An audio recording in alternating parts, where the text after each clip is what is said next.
Pakistan's news cycle was dominated by politics on Wednesday, from a diplomatic protest over Kashmir to a fresh legal battle over Imran Khan's medical treatment.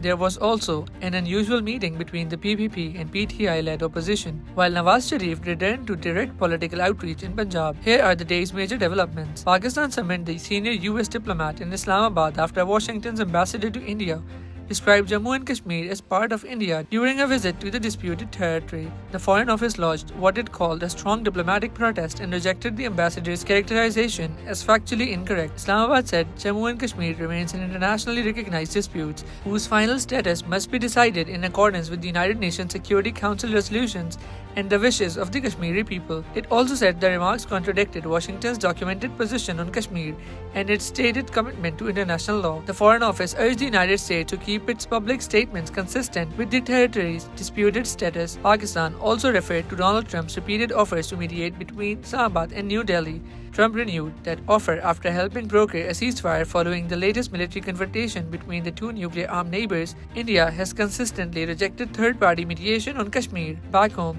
the government has challenged the Supreme Court's order to move Imran Khan from Adiala jail to Shifa International Hospital. The government filed a review petition one day after the court ordered the former Prime Minister's transfer to private hospital for examination and treatment. It has asked the Supreme Court to recall the order, calling it discriminatory and beyond the court's jurisdiction. The government argues that present rules establish a specific procedure for transferring inmates to hospitals and that Imran should be treated under the same framework as other prisoners. It also says allowing him to choose a private hospital would encourage thousands of prisoners to seek similar treatment. The Supreme Court issued the order after reviewing medical information indicating fluctuating blood pressure, heart palpitations, headaches, anxiety, and a possible risk of complications. The court directed Shifa International Hospital to form a multidisciplinary medical board. Imran's personal physician and his sister, Dr. Uzma Khan, were allowed to remain involved in this case. The order also granted him weekly family meetings and 2 telephone calls with his sons each week. PTI members in Imran's family have been barred from releasing his medical reports or using his health for political campaigning. Supporters have also been instructed to stay away from the hospital. The government says Imran receives regular medical care in prison and can be treated at a public hospital if necessary. Its review petition will go before the same 3-member bench that issued the original order. The case is scheduled to return to court on September 16. Meanwhile,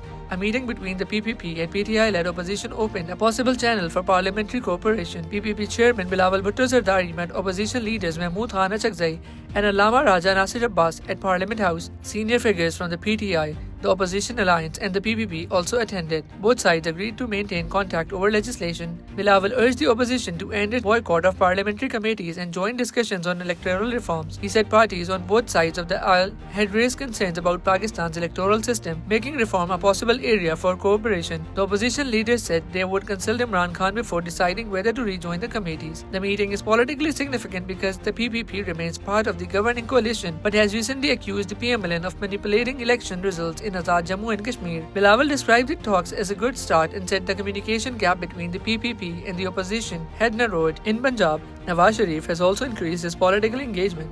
The PMLN president met provincial lawmakers from Muzaffargarh alongside Chief Minister Maryam Nawaz. The meeting focused on complaints that elected representatives have struggled to get provincial officials and police to respond to problems in their constituencies. Lawmakers from rural areas have been particularly critical of their limited influence over administrative system. Nawaz has rarely met provincial legislators since the 2024 general election. Maryam Nawaz has also recently expanded her meetings with party lawmakers after facing similar complaints. The outreach suggests the PMLN leadership is trying to repair its internal connection with legislators and address political concerns in South Punjab. Away from the political battles, the government announced a proposed reduction of up to 32 rupees per litre in the price of diesel. Petroleum Minister Ali Parvez Malik said local refineries had agreed to the reduction after negotiations with the government. The final price will be determined and announced by the Oil and Gas Regulatory Authority. Diesel affects the cost of farming, goods transport, and public buses, so a substantial reduction could ease pressure across the economy. The government says it has already spent more than 100 billion rupees to limit the effect of higher global fuel prices caused by the war in the Middle East. Wednesday's development showed political pressure building across several fronts: a diplomatic dispute with Washington, a court battle over Imran Khan's treatment, new contact between the PPP and the opposition, and internal outreach by the PMLN.